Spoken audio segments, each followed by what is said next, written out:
You know, color makes a huge difference, especially in a situation like this where we've got clear water coming down in the river. Profiles make a huge difference also as the water temperatures drop. We caught fish on a variety of different baits here today. You know, anywhere from the bonefish to the flat nose minnow, but there was two baits that really rose to the top, and that was a couple new additions that Berkeley has given us in that 4-inch gulp minnow.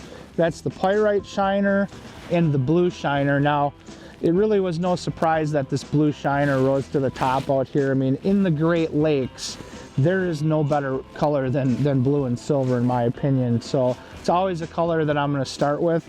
But out here, they definitely showed a preference. And like I say, this is, for a river, this is pretty clear water. So that was not really a surprise. But I was excited when we got the addition of these two colors to play with, especially in this situation. And they did not disappoint. Thanks for watching. Hit the subscribe button and click on the bell to stay up to date with the latest tips and techniques to help you get the next bite.